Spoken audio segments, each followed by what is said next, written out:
ჩვენ დღეს გავაგრძელებთ სიტყვას იესოს იგავის შესახებ, რომელიც მან წარმოთქვა ფარისეულებთან საუბრისას.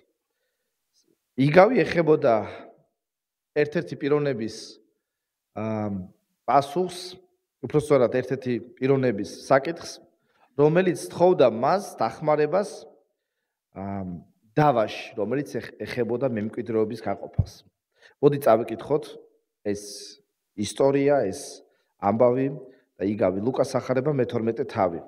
წავიკითხავთ მე-13 მუხლიდან 21 მუხლით ჩათვლით. ლუკას ახარება მე-12 თავი, მე-13 მუხლიდან 21 მუხლის ჩათვლით. ხალხიდან ვიღაცამ უთხრა მას: მოძღვარო, უთხარი ჩემ ძმას, რომ გამიყოს მემკვიდრეობა. მან უთხრა მას: ადამიანო, ვინ დამაყენა თქვენს მსაჯულად ან გამყოფად? უთხრა მათ: დავკვიდდით და დაიცავით თავი ყოველგვარი ანგარებისაგან, ვინაიდან ადამიანის სიცოცხლე მისი ქონების სიუხვეზე როდია დამოკიდებული. და უთხრა მათ იგავი: ერთ მდიდარ კაცს ყანაში კარგი მოსავალი მოუვიდა. იფიქრა თავისთვის, რა ვქნა, არაფერი მაბადია, რომ სადმე დავაბინავო ჩემი მოსავალი. თქვა: აი რას ვიზამ, ჩემს ბეღლებს დავანგრევ, უფრო დიდებს ავაშინებ და იქ შევაგროვებ თელ ჩემს ხორბალს და დოვლათს. დავეტყვი ჩემს სულს: სულო, ბევრი სიკეთე გაქვს დაგროვილი მრავალი წლისათვის, მოისვენე, ჭამე, სვი, იმხიარულე. მაგრამ უთხრა მას ღმერთმა: უგუნურო, ამაღამ სულს მოგთხოვენ და რაც დაიმზადე, ვისღა დარჩება? ისიც ასეა, ვინც თავისთვის იუნჯებს და ღმერთში არ მდიდრდება. საკითხი ეხებოდა ქონების გაყოფას ძმებს შორის. იესომ კი პასუხად ეს იგავი უთხრა ამ ადამიანს. მთლიანად მორალი ამ ამბავის, ამ იგავის შეიძლება პატარა წინადადებაში მოვაქციოთ. ადამიანის სიცოცხლე მისი ქონების სიუხვეზე როდია დამოკიდებული.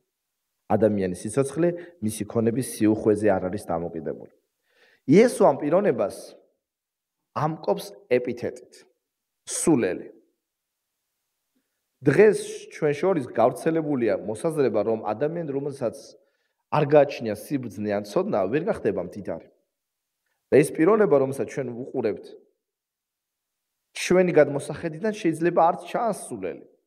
მაგრამ იესო ამ ადამიანზე ამბობს, რომ ის არის სულელი. წინა კვირა ჩვენ ვთქვით, რომ ეს ადამიანი თავისი სიტყვებით ამტკიცებს იმას, რომ ის არის სულელი ღმერთის გარეშე. უღმერთო სულელი, რომელიც ამბობს და იქცევა იმგვარად, რომ თითქოს არ არსებობს ღმერთი.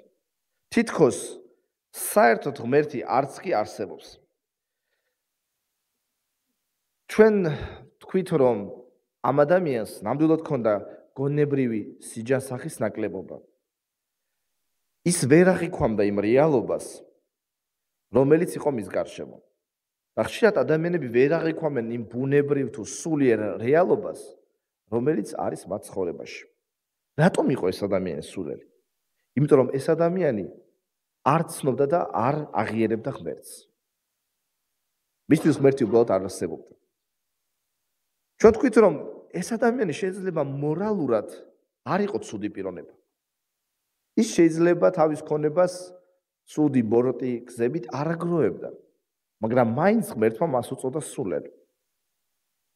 მოდი თქვათ კიდევ რამოდენიმე სიტყვა ამ ადამიანის შესახებ. როგორი იყო ის? როგორი იყო ეს სულელი? პირველი თქვით, რომ ის იყო უღმერთო სულელი. მეორე, ეს ადამიანი იყო მდიდარი სულელი. მაგრამ თუ ჩვენ დავაკვირდებით რეალურად, ეს ადამიანი გახდათ ღარიბი სულელი.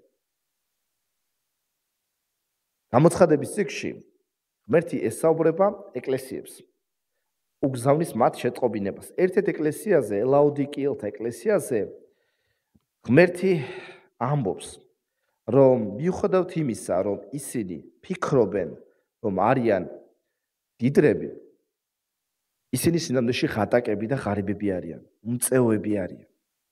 იმიტომ რომ ისინი არ აგროვებდნენ იქ, სადაც იყო საჭირო რომ დაეგროვებინათ. ლაოდიკიელთა ეკლესიაში არსებობდა განცდა, რომ მართლა მდიდარი და მართლა წარმატებული ეკლესია იყო.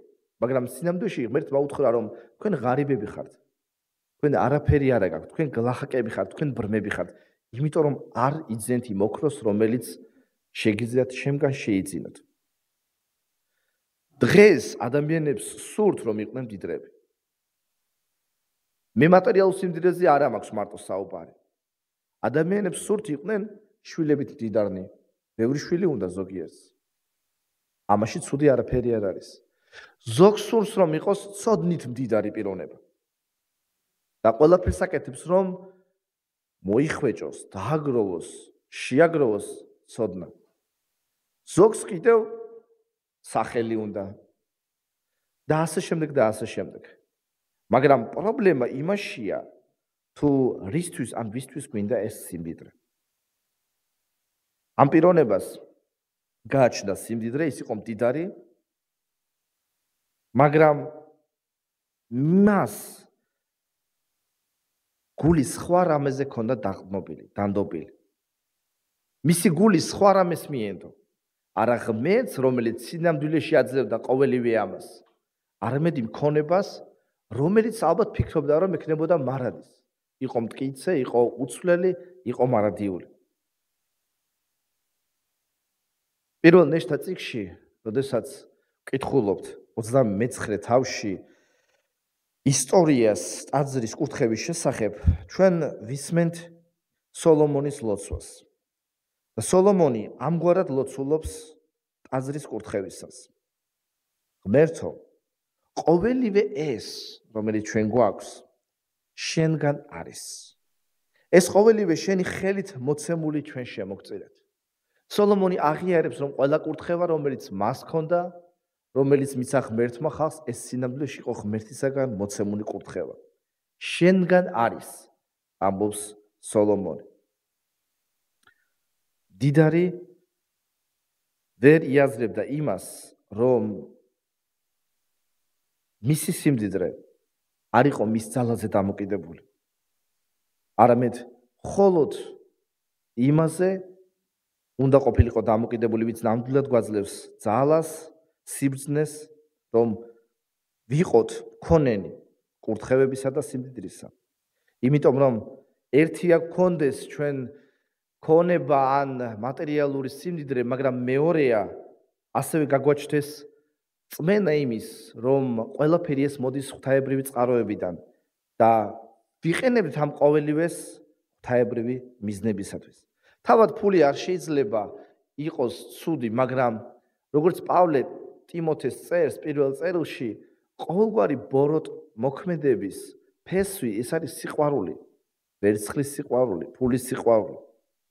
ამიტომ არის რომ ღმერთის მოლოდინი არის ჩვენდამი ის, რომ შევიყვაროთ ღმერთი უპირველეს ყოვლისა და ყველა კურთხევა გამოვიყენოთ მის სადიდებლად. ღმერთი მოგვიწოდებს კიდევაც, რომ გავმდიდრეთ, მაგრამ ღმერთში და გავხდეთ ნამდვილი მდიდრები. სამწუხარო დღეს ცოტა ისეთი ადამიანები, ვისაც სულიერი სიმდიდრე მოიპოვოს. სულიერი ქონება დააგროვოს, სულიერი საუნჯე მოაგროვოს ღმერთში. სულელი მდიდარი ცდებოდა, როცა ვერ გახდა მდიდარი უფლის მიმართ. მაშ ვინ არის მდიდარი? ამ კითხვისათვის შეგვიძლია მიმართოთ ამბროსი მედიოლანელს, რომელიც ამ იგავის კომენტირებისას ამბობს შემდეგ სიტყვებს. ღმერთი მხოლოდ იმას თვლის მდიდრად, ვინც მარადიულობისათვის მდიდრდება, ვინც ქვეყნიერ სიმდიდრეთან ნაყოფთ კი არ მოიმკის, არამედ სათნოებათან ნაყოფს.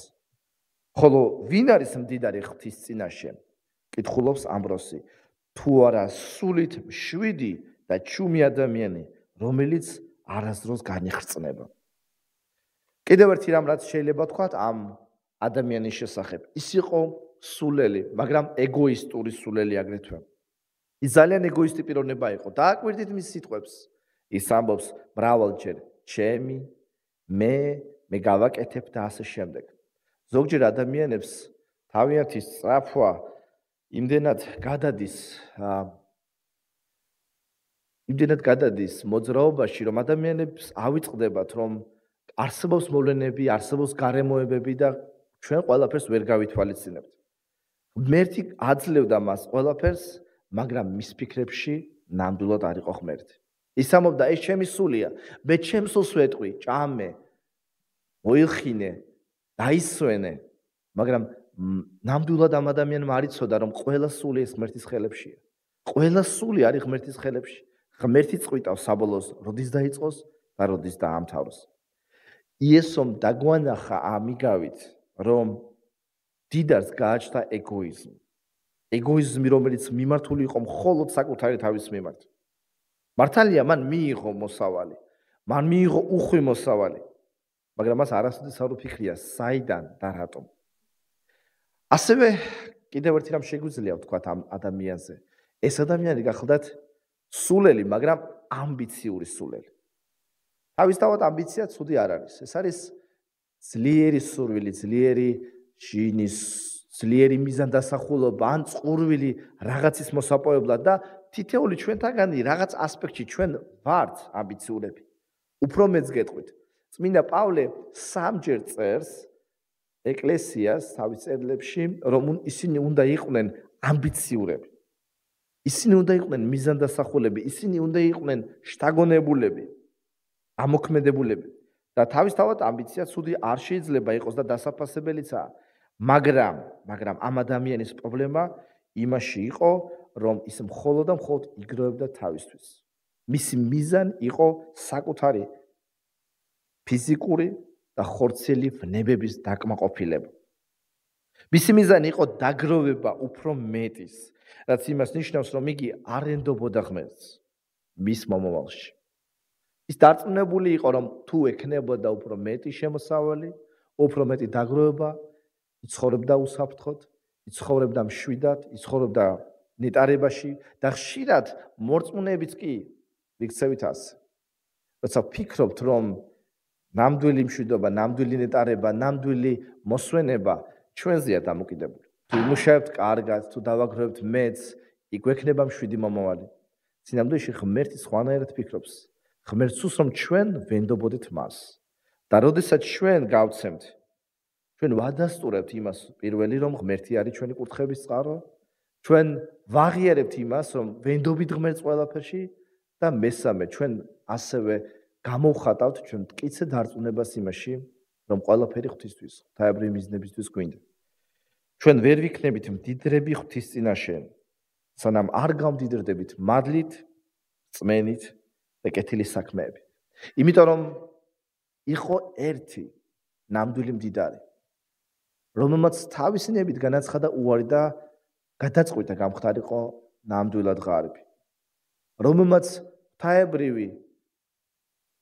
ღვთაებრივი სიბრძნე აქცია ადამიანებისათვის სისულელე და შეატრიალა ყველაფერი, რათა ადამიანებს დაენახათ და ერწმუნათ, რომ ღმერთის საოცარი გზებით იხსნიდა მათ. და ჩვენ, როდესაც მოგვაქვს ჩვენი მიათედები და შესაწირაები, ჩვენ ვადასტურებთ მის დამირწმენას, მის დამიდობას და მის დამისიყვარულს. ჩვენ გვწამს მისი, ვინც ნამდვილად გახდა ღარიბი. ჩვენთვის გახდა ნამდვილად ღარიბი.